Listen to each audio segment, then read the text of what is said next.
ඔයා දන්නවද ලෝකේ සාර්ථකම මිනිස්සු සහ ඔයා අතර තියෙන එකම වෙනස මොකක්ද කියා? ඒ අය ඔයාට වඩා බුද්ධිමත් වීම නෙමෙයි. ඒ අය අකමැති දෙයට ආස කරන විදිහ දන්නවා. අද මම ඔයාට ඒ රහස කියලා දෙනවා. ඔයාට කවදා හරි හිතිලා තියෙනවද? ඇයි මට විතරක් මෙච්චර අමාරු කියලා? අනිත් අය පැය ගණන් ඉගෙන ගන්නවා, වැඩ කරනවා. ඒත් ඔයා පොතක් අතට ගත්ත ගමන් නිදිමත එනවා. නැත්තම් ෆෝන් එකට හිත යනවා. අපි අපිටම කියා ගන්නවා මම කම්මැලි කියලා. හැබැයි ඇත්ත ඒක නෙවෙයි. ඔයා කම්මැලි නැහැ. ඔයාට ප්‍රශ්නයක් තියෙන්නේ ඔයාගේ ඉගෙන ගන්න ක්‍රමවේදය නෙවෙයි. ඔයාගේ මොළය රිවෝඩ් එකක් බලාපොරොත්තු වෙන විදිහේ.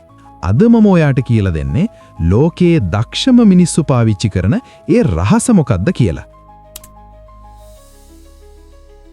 ඉගෙන ගන්න එක අමාරුයි. ඒක ඇත්ත. මොකද ඉගෙන ගන්නකොට අපේ මොළයට ලොකු ශක්තියක් වැය කරන්න වෙනවා. අපේ මොළය හැමතිස්සෙම බලන්නේ ශක්තිය ඉතිරි කරගන්න. ඔයා සෝෂල් මීඩියා යනකොට මොළයට ලේසියෙන් ඩොපමීන් ලැබෙනවා. කිසිම මහන්සියක් නැහැ.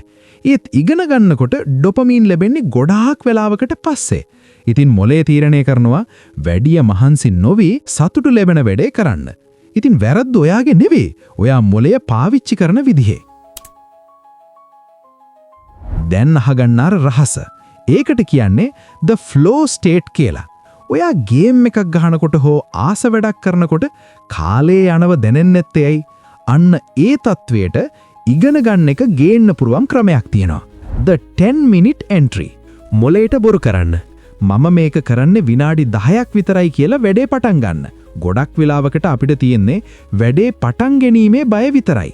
active recall. නිකම්ම කියවන්න එපා. ඔයාගෙම ප්‍රශ්න අහන්න. මොලේට චැලෙන්ජ් එකක් දුන්නම ඒක ගේම් එකක් වගේ දැනෙන්න ගන්නවා. අද ඉඳන් මේ පියවර 3 අනුගමනය කරන්න. පළවෙනි එක low friction environment. ඔයා ඉගෙන ගන්න තැන තියෙන අනවශ්‍ය දේවල් අයින් කරන්න. විශේෂයෙන් ෆෝන් එක වෙනත් කාමරයකින් තියන්න. ඇසට පේන මානයක තියෙනව නම් මොලය ඒකට ඇදිලා යනවා. දෙවෙනි එක identity shift. මම ඉගෙන ගන්න අකමැති කෙනෙක් කියන ලේබලේ අයින් කරන්න. මම හැමදාම අලුත් දෙයක් ඉගෙන ගන්න කෙනෙක් කියලා හිතන්න. ඔයා හිතන විදිහට අනුව තමයි ක්‍රියාව සිද්ධ වෙන්නේ. තුන්වෙනි එක micro wins. ලොකු පාඩම් දිහා බලන්න එපා. එක පුංචි මාතෘකාවක් ඉවර කරන්න. ඒක ඉවර වුණාම ඔයාට ලැබෙන සතුට මොළයට පුරුදු කරන්න. ඉගෙන ගන්නවා කියන්නේ විභාග පාස් වෙන්න විතරක් කරන දෙයක් නෙවෙයි. ඉගෙන ගන්නවා කියන්නේ ඔයාගේ ලෝකය දකින විදිහ පුළුල් කරගන්න එක. ලෝකයේ තියෙන වටිනාම දේ දැනුම.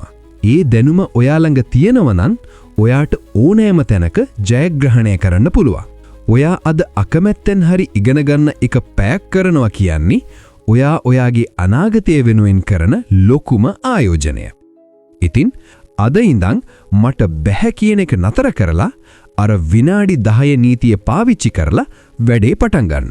ඔයා ඉගෙන ගන්න පාවිච්චි කරන විශේෂ ක්‍රමයක් තියෙනවා නම් පහලින් කමෙන්ට් කරන්න. ඒක තව කෙනෙක්ට උදව්වක් වෙයි. මේ වගේ ඔයාගේ ජීවිතේ වෙනස් කරන තවත් වීඩියෝ බලන්න කැමති නම් මගේ channel එක subscribe කරන්න. ඊළඟ වීඩියෝ එකෙන් හම්බ වෙමු. ජය වේවා.